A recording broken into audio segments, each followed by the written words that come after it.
The ship was not built for elegance. It had the blunt profile of a weapon with engines strapped to it, armored in plates that showed the discoloration of past micrometeorite strikes and decades of hasty patchwork. Officially, it was called the Vanguard of Dawn, an exploratory vessel assigned to the outermost edge of mapped human space. To the crew, it was simply the Husk. The name fit. Every corridor bore evidence of improvisation, pipes rerouted across ceilings, panels replaced with mismatched alloys, weld lines overlapping like scars. The ship survived not because it was perfect, but because it was constantly repaired by human hands too stubborn to let it fail. Commander Elias Rourke stood on the bridge, watching the void peel open on the forward display. His face carried the wear of decades of service, lines cut deep at the corners of his eyes, the faint ridges of an old scar along his jaw. He was not a man of charisma, but of endurance. That was why the Command Council had trusted him with this mission. No one knew what lay beyond the last marked sector, but if something went wrong, Rourke would bring someone back alive. That was his reputation. Drop complete, Lieutenant Mara Vey reported from navigation. She was the youngest officer on the bridge, her hair shorn close for practicality, her uniform neat compared to the others. She was precise, the kind of officer who checked every calculation 3 times but carried herself with quiet confidence. We are clear of the last relay point. No signals on the long-range net. It's just us now.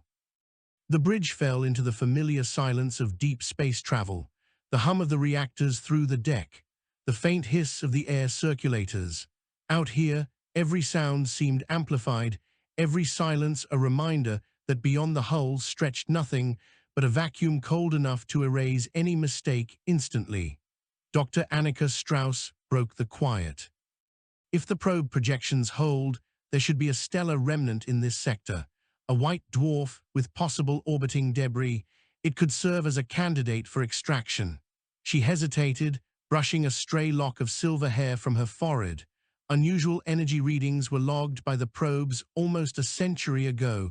They were never verified. Rourke shifted his gaze toward her. Strauss had been the most insistent voice in convincing the Council to fund this mission. To her, this sector was not emptiness, but possibility. She was a scientist first, a dreamer second, and only reluctantly a realist. Her eyes still burned with the intensity of someone who had sacrificed too much of her life to walk away without answers. "We verify now," Rourke said simply. It was not long before the anomaly revealed itself. The sensors caught it first, fragments of metal in orbit around the white dwarf, too structured to be natural, too numerous to be the remains of a single vessel. The bridge crew leaned closer to their consoles as the display sharpened. Structures, dozens, perhaps hundreds, drifting in slow arcs, hulls torn open, towers collapsed into debris fields. It was a graveyard of technology, not human technology. "That's a station complex," Strauss whispered. "No, several linked together once," but her voice trembled. "This is older than anything we've ever seen. The alloys don't match any catalog, and look at the geometry. This wasn't random, it was designed." Lieutenant Vey muttered, "Designed and destroyed. Something tore it apart." Rourke leaned forward, studying the display. "Survivors? None detectable," Strauss said. "No heat signatures, no obvious power signatures. If anything lives there, it hides better than our instruments can track." "Commander," Chief Engineer Kaito Ren said, his voice gravelly from years of welding fumes, "the magnetic fields are unstable. Debris like that could shear our hull if we're careless." "Noted," Rourke replied. His eyes stayed on the wreckage. "But we came to find what others could not. Helm, bring us closer, slow and steady." The husk crept forward, engines rumbling like restrained thunder. As the alien graveyard grew in the display, the sense of scale became clearer. Human stations were built with efficiency in mind, their shapes dictated by function and cost. These ruins bore another philosophy. Spires rose like monuments. Circular arcs connected structures as though woven into patterns. Even in ruin, it suggested a civilization that valued artistry as much as utility. And then the scars became visible. Hulls seared black, shattered by impacts. Towers cleaved in two. vast chunks of al ripped outward as if by internal explosions. It had not been age that destroyed this place. It had been war. God, murmured Lieutenant Vey, what could do that to structures this massive? Not nature, Rourke said. Something fought here. The science team crowded behind Strauss. Screens filled with shifting analyses, hull composition, radiation traces, fragments of coded signals etched into decayed cores still drifting among the wreckage. Nothing matched human records. The ruins were older than human colonization of space itself, older perhaps than Earth's first radios, yet order remained in the chaos. Fragments of repeating symbols etched into surviving walls, patterns of circuitry resembling neural networks grown rather than manufactured. And scattered through the wreckage were shapes too precise to be dismissed as debris, spheres, lattices, monoliths, broken but once functional. We have to send a team, Strauss insisted. Her eyes gleamed with the hunger of discovery. This is the greatest find in the history of our species. Rourke did not answer immediately. He studied his officers, Strauss trembling with anticipation, Vey cautious but unable to look away, Wren with arms folded, suspicion etched in every line of his face. The others caught between fear and wonder. Finally, he said, prepare an expedition, minimal team, security included, we go in slow.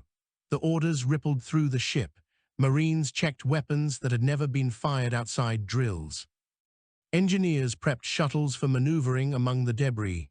Scientists packed instruments with shaking hands. Excitement spread, but so did the quiet awareness that history's greatest discoveries often sat atop Grav. When the shuttle launched, Wren stayed behind in the engine rooms, muttering curses as he recalibrated shielding. Strauss rode at the front, her breath fogging her visor as she craned for glimpses of alien structure. Rourke accompanied them, silent but steady, the anchor that steadied the others. The ruins grew immense. Towers loomed like cliffs. Gaping wounds revealed interior chambers the size of cities. They passed a fragment of hull etched, with grooves forming symbols alien yet deliberate. Strauss traced them on the shuttle window with her gloved fingers as though touch could translate meaning. The shuttle latched onto the remains of an airlock half buried in alloy. Plasma torches cut their way inside. The team stepped into darkness broken only by helmet lamps. Dust, if it could be called dust, floated in clouds, disturbed by their movements. Every surface bore destruction's scars. Yet here and there, glimpses of what once was shone through, metallic filigree, conduits branching like veins, shattered devices that might once have pulsed with energy. Stay sharp, Rourke ordered. His voice echoed harsh in the comms. This place looks dead, but I've buried men who thought the same of battlefields. Strauss moved with reverence, scanning walls and fragments, whispering interpretations into her recorder. The Marines swept corners, rifles raised. Engineers marked paths with beacons for retreat. Then a Marine froze. Commander, you need to see this. Rourke and Strauss approached. In the beam of the lamp lay a body, or what was left of one. The figure was tall, at least 2 meters, skeletal in build, limbs elongated beyond human proportion. Its skull, if it was a skull, bore ridges along the crown. Its mouth was a vertical slit lined with the suggestion of teeth. The body had withered into a husk, flesh mummified by vacuum, but it was undeniably once alive. Strauss inhaled sharply. Not fossilized. This isn't ancient. This happened within centuries, perhaps less. Vey's voice crackled over comms from the shuttle. Commander, sensors are picking something up. Weak but present. Energy signatures, not natural. Rourke's jaw tightened. Direction, deeper inside. Strauss's voice trembled, not with fear but with awe. There may still be functioning systems. Do you understand what this means? It means we're not alone in here, Rourke said. He turned to the Marines. Form perimeter. We move deeper, ready for anything. The signs grew stranger. Walls bore scorch marks from weapons fire. Barricades of twisted debris blocked passageways. More bodies, contorted in final struggle. Some bore wounds too violent to imagine, torsos ruptured, limbs severed. Others were crushed beneath fallen beams. A massacre frozen in time. The energy signatures strengthened. Soon the team entered a chamber vast as a cathedral. At its center rose a structure like a cocoon of metallic strands woven around a pulsing core. Faint light shimmered within, irregular but alive. Strauss nearly fell to her knees. It's still active. My God, it's still alive. The cocoon stirred. A ripple ran through the strands. Dust drifted from the ceiling. Instruments crackled with static. The Marines raised weapons, fingers trembling over triggers. Rourke's hand tightened on his sidearm, though he knew it would be useless against something capable of building what surrounded them. The cocoon unfolded with slow precision. Strands peeled back, revealing a core that pulsed with shifting light, colors sliding across the spectrum in patterns too deliberate to be random. It was not alive in any biological sense. It was a machine, or something between machine and organism. Symbols flashed across its surface. Not words, not exactly, but patterns. Strauss scrambled to record them, muttering frantic translations that did not yet exist. The patterns accelerated, then stabilized into a steady rhythm like a heartbeat. "Commander," one of the Marines said, voice tight. "Permission to fire?" "Negative," Rourke said sharply. "Hold position." The cocoon's light intensified. For a moment, the chamber was drenched in colors no human eye should have been able to perceive, hues that made nerves twitch and stomachs churn. The air itself seemed to vibrate. Then abruptly it stilled. The core dimmed. The cocoon folded inward, strands knitting closed until only a faint glow remained, like an ember refusing to die. Strauss's voice was hoarse. It was trying to communicate. Rourke kept his weapon raised, or it was waking up. The silence that followed was heavier than before. Every creak of the ruined station, every hiss of the team's suit filters, felt magnified against the stillness of the cocoon. Rourke lowered his weapon last. "We have what we came for, data, evidence, we are leaving." Strauss turned on him, fury and desperation flashing across her face. "You can't, we've only just, Doctor," Rourke's voice cut like steel. "I will not risk this entire crew on the assumption that a pulsing machine in a graveyard is harmless. We leave, now." The Marines moved with visible relief. Engineers gathered their instruments. Beacons flickered to life, marking the path back. Strauss lingered, recording every detail she could in the seconds allowed, her voice breaking as she whispered, "We are not alone, we have never been alone." As the team withdrew, the cocoon's glow pulsed once more, faint but deliberate, watching, waiting. The Husk's shuttle disengaged from the ruined station and drifted back into the field of wreckage.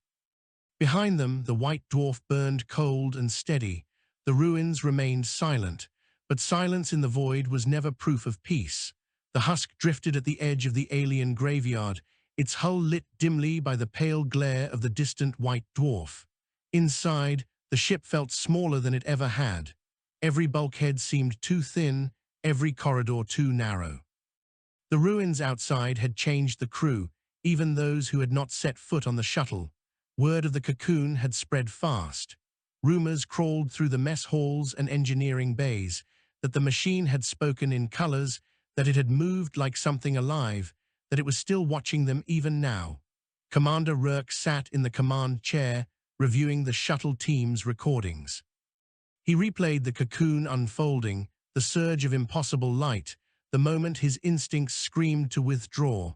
Strauss's voice cut through the playback, trembling with awe. It was trying to communicate. He stopped the file. He had no patience for her interpretation. What mattered was the fact that the machine had moved, and nothing that moved without a mind behind it could be trusted. Lieutenant Vey entered quietly. "Sir," she said, keeping her voice low, "navigation confirms stable orbit. The debris fields are dense but predictable." Rourke gave a short nod. "Any long-range signals?" "None, but," Vey hesitated. "I've run scans 3 times. The wreckage reflects more radiation than it should. There's interference I can't account for. Almost like something is echoing our scans back at us." Rourke studied her face. She was young but not prone to alarm. If she brought him this, it was because she trusted her instincts. "Document it, keep running sweeps." Quietly, "Yes, sir." When she left, Rourke called up the crew manifest. Too many faces were untested in conditions like these. They had trained for exploration, for salvage, for discovery, but not for walking willingly into someone else's battlefield.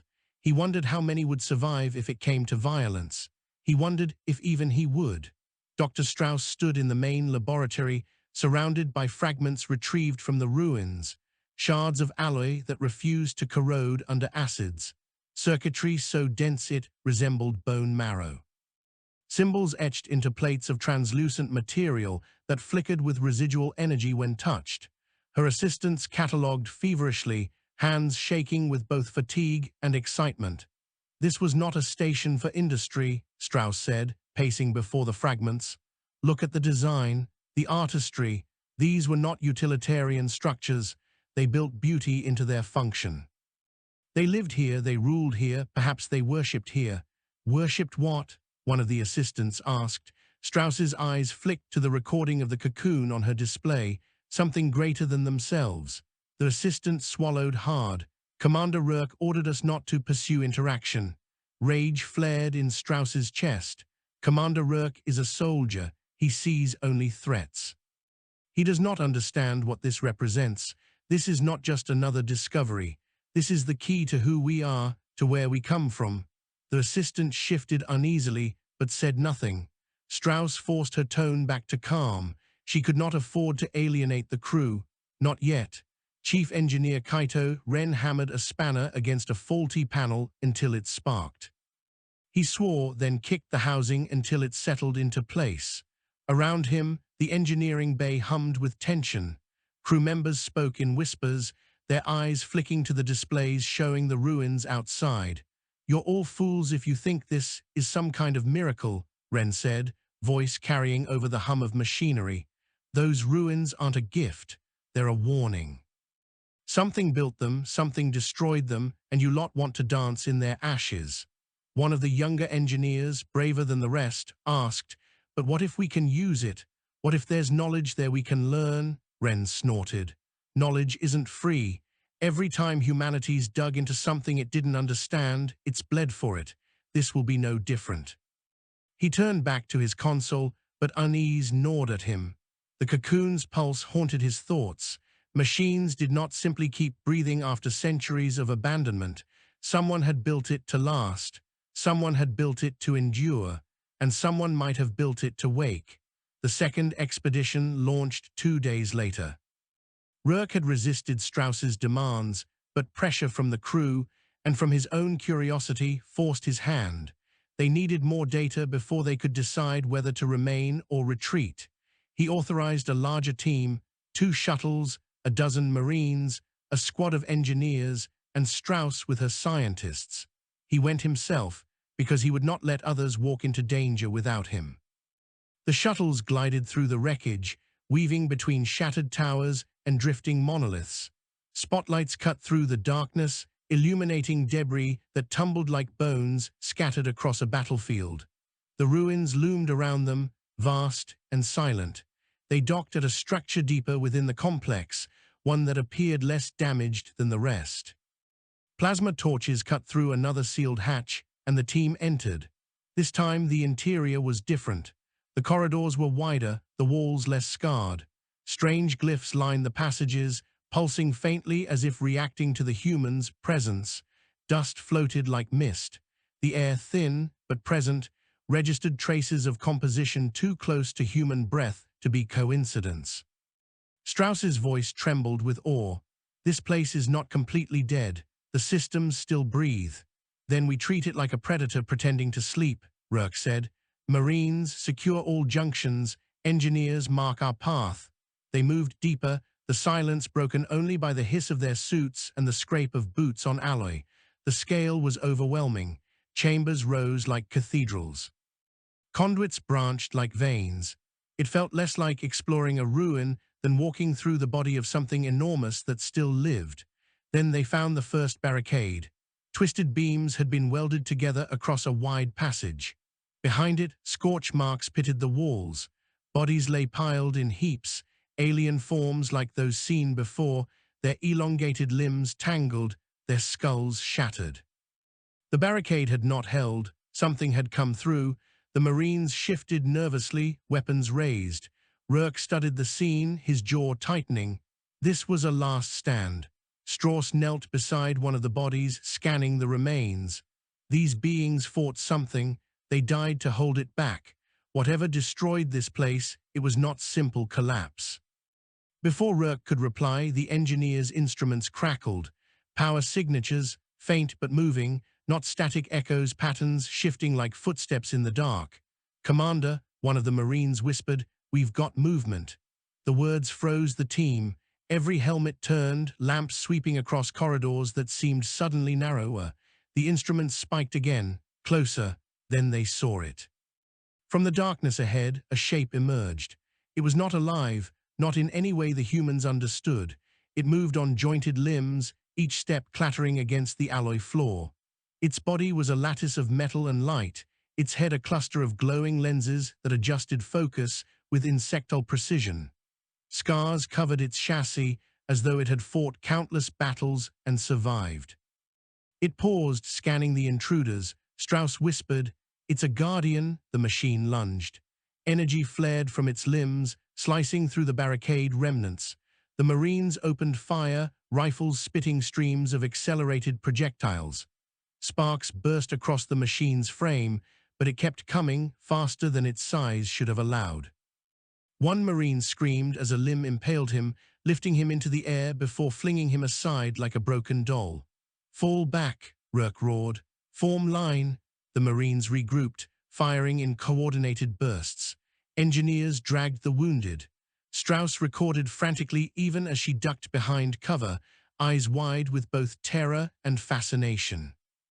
The machine shrieked, not in sound, but in vibration that rattled teeth and blurred vision. It slashed through another Marine, then turned its lenses on the retreating humans. "Explosives," Rourke bellowed. One Marine hurled a charge. The blast tore through the corridor, shattering walls and engulfing the machine in fire. For a moment, the chamber filled with smoke and silence. Then the machine stepped out, scorched but still moving. Wren's voice crackled over comms from the husk, harsh and furious. "You idiots woke it up, didn't you? You always bloody wake it up." "Not the time, Chief," Rourke snarled. The team retreated down the corridor, weapons firing to slow the machine. It pursued with relentless precision, limbs tearing through walls, sparks cascading in showers. Every shot seemed only to chip its armor. Every explosion only slowed it. Finally, as they reached the junction to their shuttle dock, Strauss screamed, "The glyphs! Look at the glyphs!" Rourke glanced. The walls pulsed where the machine's light touched them, symbols glowing in response. Patterns rippled outward like waves. "It's using the station," Strauss shouted. "It's linked to the systems." "Then cut it off," Rourke barked. The engineers scrambled, planting charges along conduits. As the machine lunged closer, they detonated them. The explosion tore through the walls, severing conduits in a cascade of sparks. The glyphs flickered and died. The machine staggered. Its movements faltered, limbs jerking spasmodically. The Marines poured fire into it, and this time its frame collapsed under the barrage. It fell in a heap of twisted metal, lenses dimming to black. The silence that followed was deafening. Rourke stood over the wreck, chest heaving. His visor was splattered with blood not his own. Around him, Marines panted, engineers trembled, scientists clutched their instruments like lifelines. Strauss stared at the remains, tears in her eyes. "It was alive," she whispered, "and we killed it." Rourke turned on her, his voice a growl. "It tried to kill us. If you mourn that, you mourn the wrong thing." He ordered the survivors back to the shuttles. They carried their dead in silence. The ruins loomed above them, indifferent. As the shuttles disengaged, Rourke looked once more at the wreckage of the machine. Its lenses flickered faintly, just once, as though recording their faces. Then it went dark. Back aboard the husk, the crew gathered in hushed clusters. Stories spread like infection, the machine that would not die, the way the walls themselves had pulsed with light, the deaths of comrades torn apart by limbs of steel. Fear ran through them like a current. Rourke convened his officers. Strauss argued, voice raw with fury. "We cannot stop now, don't you see? That machine was not an enemy, it was a remnant, a survivor of something greater. If we study it, we can understand what happened here. We can learn what destroyed this civilization. What destroyed it, Rourke said coldly, is still here, and it is hunting. Ren slammed a fist on the table. Finally, the old man sees it.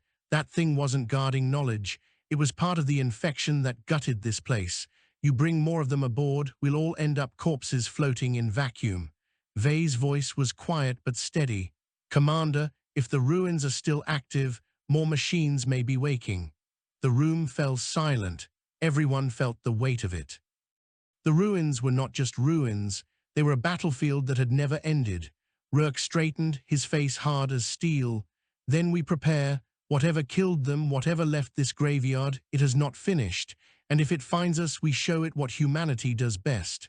What's that? Ren asked bitterly. Rourke's eyes were cold. We adapt, and we survive. Outside the viewports, the alien graveyard drifted in silence. But somewhere in its depths, faint lights began to stir. The husk felt smaller with every passing hour. The deaths from the second expedition weighed heavily on the crew, their absence leaving gaps in the routines that no one could ignore.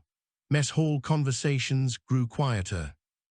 Laughter, once present in small bursts, disappeared altogether. Marines kept to themselves, their armor never far from reach. Scientists buried themselves in data, as if knowledge could shield them from the memory of steel limbs tearing comrades apart. Engineers whispered about sabotage and accidents that might not be accidents at all. Commander Rourke walked the corridors in silence, reading the ship's mood as clearly as he read a tactical report. He saw fear in the eyes of crewmen who straightened their posture when he passed, as if pretending to be unafraid might keep the shadows at bay. He saw anger in the Marines, sharp and restless, their hands twitching for weapons they could not use against silence. He saw obsession in Strauss, who no longer spoke of anything except the ruins, her voice hoarse from endless analysis. The commander did not fear the ruins themselves. He feared what they were doing to his people. Dr. Strauss had converted the primary laboratory into something resembling a shrine. The fragments retrieved from the alien station covered every table, every surface, some suspended in containment fields, others dissected under microscopes. The air stank of ozone from overworked instruments. She had not slept more than a few hours in 3 days. Her assistants worked until they collapsed. Strauss herself continued long after, muttering to herself as she traced the glyphs carved into alloy shards, replaying the Guardian machine's final moments again and again. They were not mindless, she whispered into her recorder. They were designed for persistence, yes, but also adaptation.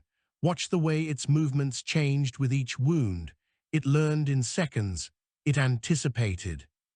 Even its failure was a form of resistance, recording us, studying us. Her hands shook as she pulled open a compartment, revealing the remains of the Guardian's shattered chassis. Scavenged during the retreat, the wreckage had been brought aboard despite Rourke's objections. Its lenses were dark, its limbs twisted, but faint power still pulsed in tiny circuits deep within the core. Strauss pressed her palms to the alloy as though she could feel its heartbeat. This is not an enemy. This is a teacher. If we understand it, we understand the war that killed them all. Behind her, Chief Engineer Ren's voice cut like a blade.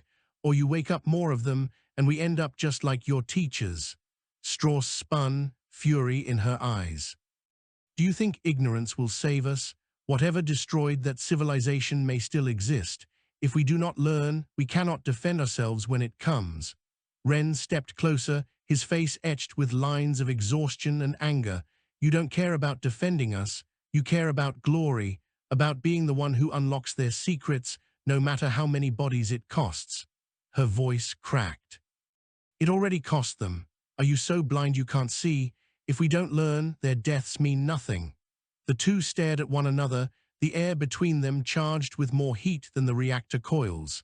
Neither noticed the faint flicker of light in the shattered Guardian's lenses before it died again. On the bridge, Lieutenant Vey monitored the scans obsessively. The interference that had plagued her readings now pulsed in regular intervals, like echoes from an unseen source. Every few hours, the patterns shifted, becoming sharper, clearer. It was as though something in the ruins had noticed their presence and was adjusting its voice to be heard. Vey hesitated before bringing the data to Rourke. She respected him, but she also feared his silence. When he listened, it was like being measured against a scale no one could see. "Commander," she said, finally breaking the tension, "the interference is not random. It's a signal, faint but directed." Rourke leaned over her console, his jaw tightening as he studied the patterns. "Directed where?" she swallowed.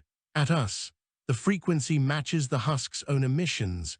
It's adapting to our presence." Rourke did not curse or shout. He only stood in silence, staring at the pattern. Then he said, "Prepare a contingency. If they come, we're not running blind." The contingency began in the bowels of the ship, where Wren and his engineers labored over ideas that bordered on madness. They had nothing but scraps of alien wreckage, shattered circuitry, and a few salvaged power cores that still sputtered with unstable energy. Yet Wren pushed his crew to experiment. "You want survival?" he barked at them. "Then stop waiting for miracles. We've got their bones. We'll use them." They grafted fragments of alien alloy onto human armor, creating patchwork plating that shimmered faintly under stress. They wired shattered circuits into sensor arrays, coaxing them to extend range deeper into the ruins. They tore open the Guardian's power cell, risking death with every spark, and bled its energy into improvised batteries. It was ugly, it was dangerous, it was human. Rourke inspected the work with grim approval. "Will it hold?" Wren spat on the deck. "Long enough, maybe. Don't ask me for guarantees." "That's all I need," Rourke said. The Marines adapted too. Their rifles, useless against the Guardian's armor, were modified with scavenged coils from the alien wreckage, creating bursts of magnetic acceleration that burned out after a few shots, but hit harder than anything standard issue. Their armor was patched with alloy that no plasma torch could cut. They trained in silence, their movements mechanical, their eyes hollow. One Marine, Corporal Han, approached Rourke after a drill. His hands shook, but his voice was steady. "Sir, when the next one comes, don't hold us back. We'll die anyway if we hesitate." Rourke gripped the man's shoulder. "You'll die only if you stop adapting. You understand?" Han nodded, though his eyes betrayed doubt. 3 days later, the ruins stirred. Vey was the first to notice. The signal that had pulsed faintly for days spiked into clarity, flooding every channel. The interference became a roar. Across the bridge, displays filled with alien symbols flashing in sequences too fast to read. Then the sensors lit with movement. Dozens of contacts emerged from the debris, moving with mechanical precision. Some resembled the Guardian they had fought, others were smaller, faster, darting through the wreckage like predators. All were converging on the husk. "Commander," Vey shouted, "they're waking up everywhere." Rourke did not hesitate. "Battle stations, seal all compartments. This is not a drill." Alarms blared through the ship. Marines sprinted to armories. Engineers sealed bulkheads. The hum of reactors deepened as Wren pushed the ship to full combat readiness. Through the viewport, the crew watched as the graveyard came alive. Lights flickered in the ruins, glyphs glowing across towers and shattered hulls. Machines crawled from the wreckage, eyes blazing. The silence of centuries had ended. The first strike came fast. A swarm of small machines streaked toward the husk, their bodies spinning as they released bursts of energy that scorched the hull. The ship shuddered, alarms screaming. "Return fire," Rourke roared. Turrets spat streams of projectiles, shredding some of the machines. Others weaved through, slamming into the hull like kamikazes. The deck lurched beneath the crew's feet. Sparks cascaded from the ceiling. Wren's voice howled over comms. "Shields failing. I told you this junk heap wasn't built for war." "Then make it one," Rourke snapped. Wren cursed, then bellowed orders to his engineers. Circuits rerouted, power cores overloaded, alien fragments grafted into systems that had never been designed to hold them. The husk groaned as though alive, its lights flickering, but it held. On the bridge, Strauss clutched the railing, her face pale. "They're not trying to destroy us," she whispered. "They're testing us." Rourke shot her a look of pure steel. "Then they'll learn we don't break." Outside, the graveyard swarmed with light and movement, machines rising from centuries of silence. Humanity's fragile vessel stood against them, patched with alien bones, burning with human defiance. The battle for survival had begun. The graveyard burned. Streams of fire cut across the black, machine swarms colliding with the husk's guns. Shattered fragments of alien alloy spun away, glowing from the heat of impacts. The husk itself staggered under the blows, her hull rattling like an old brawler, absorbing punches far heavier than she was built for. Commander Rourke stood unflinching on the bridge, his voice cut through alarms and shouting. "Target patterns, prioritize stragglers, don't waste fire on swarms you can't break." The crew obeyed. Turrets pivoted, tracking the fastest machines, bursts of magnetically enhanced projectiles tearing through their frames. Yet for every enemy that fell, more poured from the ruins, their bodies glinting with the eerie beauty of alien alloy. "Forward batteries overheating," shouted Weapons Chief Ibarra. "Cool them with reserve coolant lines," Rourke ordered. "That'll compromise. Do it." Ibarra obeyed. Seconds later, a gout of superheated vapor vented into space, and the guns stayed alive. In engineering, Wren fought a battle of his own. The reactor core groaned, its output pushed past safety margins. Sparks showered the compartment as jury-rigged conduits overloaded. Engineers scrambled across catwalks, patching with whatever came to hand, insulated cables, half-melted clamps, alien shards that seemed to sing with energy. Wren roared over the chaos, sweat streaking his grease-stained face. "Keep it alive. You give me 10 more minutes of output, or we're dead in the water." His team obeyed, not with precision but with fury. They slammed plates into place with hammers, welded in frantic bursts, tied off ruptures with stripped lengths of piping. They did not have the elegance of the alien machines, but they had desperation, and desperation made them inventive. The first breach came at midship. A kamikaze machine drilled through the hull and exploded, tearing open a corridor. Air screamed into the void. 3 crewmen were pulled out before bulkheads sealed. The second breach came in the hangar. 6 machines, the size of wolves, forced their way inside, limbs lashing, eyes burning. Marines met them with modified rifles. The first volley staggered the intruders, ripping chunks of alloy from their frames. Then the machines adapted, shifting their movements, weaving through fire. Corporal Hand screamed orders, rallying the squad. "Close ranks, hit the joints, don't waste shots on the plates." The Marines obeyed. Weapons cracked, alien plating splintered. One machine collapsed under concentrated fire, twitching as sparks danced across its frame. Another lunged into the squad, skewering a Marine through the chest before Hand blew its head apart at point-blank range. The hangar became a slaughterhouse. Human blood mixed with smoking oil as men and machines fell together. When it ended, 3 Marines still stood among the wreckage. Han leaned against a crate, clutching a bleeding arm, his face gray. He whispered, almost reverently, "We held." On the bridge, Vey fought her own battle, not against steel, but against fear.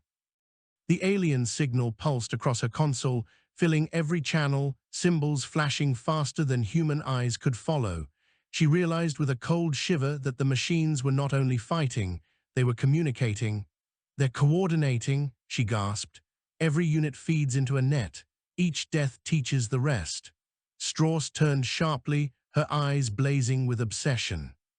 "Then feed them something they can't learn from. Give them chaos. Noise." Vey blinked. "Noise? Yes," Strauss nearly shouted. "They adapt to patterns, break the pattern, overload their net with contradictions." Rourke's gaze cut between them. "Can you do it?" Vey swallowed.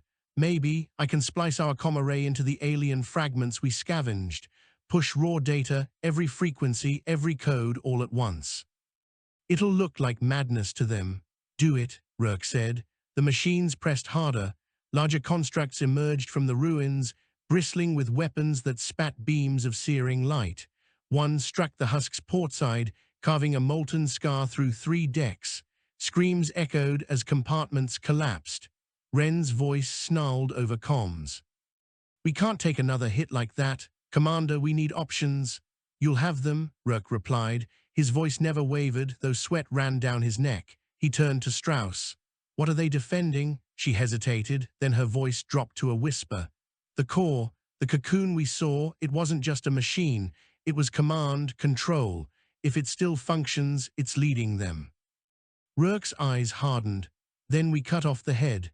The plan formed in seconds. A strike team, small enough to slip through the chaos, would take a shuttle and drive into the ruins. Their target, the cocoon chamber where the Guardian had awakened. Destroying it might collapse the net, or at least blind it long enough for the husk to escape. Ren protested furiously. "That's suicide. Those things will tear you apart before you get close." Rourke only looked at him. "You're right, but if we don't try, we're all dead anyway." He chose the team himself, Strauss because she understood the enemy, Han because he knew how to kill them, Vey because only she could interface the comms, and two Marines, silent and grim. Rourke led them. The shuttle launched into a storm of fire. The husk covered their approach, turrets blazing, engines burning hotter than safe. Ren poured every drop of power into shielding, holding the machines back by inches. The ruins loomed ahead. Towers of alloy glowed with alien light, swarms of machines darting like hornets. The shuttle wove through debris, scraping hull against jagged spires. Twice machines struck them, claws raking across the plating. Han gunned them down through the viewport, his modified rifle howling with magnetic bursts. Then the cocoon chamber opened before them. It glowed like a heart, strands of alloy pulsing around the core. Machines clustered in defensive patterns, their eyes blazing. Rourke barked, "Brace." The shuttle slammed into the chamber wall. Metal screamed, sparks burst, and the team tumbled out into chaos. The fight inside the chamber was a nightmare. Machines swarmed from every angle, limbs slashing, voices screeching like static. Marines fired until rifles burned in their hands. Han bellowed, blood running down his arm, every shot tearing apart another enemy. Strauss ignored the carnage. She sprinted toward the cocoon, hands fumbling with devices, her face alight with awe. "It's alive, it's still alive," she cried. "Don't you see, this is their mind?" "Then kill it," Han roared. "No," Strauss screamed back. "We can learn." Her words ended in a flash of steel. A machine's limbs speared through her chest. She gasped once, eyes wide with shock, before collapsing at the base of the cocoon. Rourke shot the machine to pieces, his face carved from stone. He did not look at Strauss's body, he could not. "Vey," he shouted. "Now." Vey staggered forward, tears streaking her face, carrying the alien fragment rigged to the shuttle's comm array. She slammed it against the cocoon, her fingers flying across controls. Energy flared, symbols flashing madly. The machines faltered. Their movements jerked, confused. The cocoon pulsed erratically, light spilling in chaotic bursts. "They don't understand," Vey cried. "The noise, it's breaking them." "Then finish it," Rourke growled. Han planted explosives around the base of the cocoon, his hands steady despite his wounds. He gave Rourke a grim smile. "For the ones we lost." The charges blew, the cocoon shattered in a blaze of light. Machines screamed in mechanical agony, their bodies convulsing, collapsing into ruin. Across the battlefield, swarms faltered, crashing into debris, burning out. The chamber shook, towers crumbled. The entire ruin seemed to groan as if in mourning. Rourke dragged Vey back toward the shuttle, Han limping behind them. The Marines lay dead, their bodies left among alien wreckage. Strauss's corpse lay at the cocoon's base, eyes still open, staring at something no one else could see.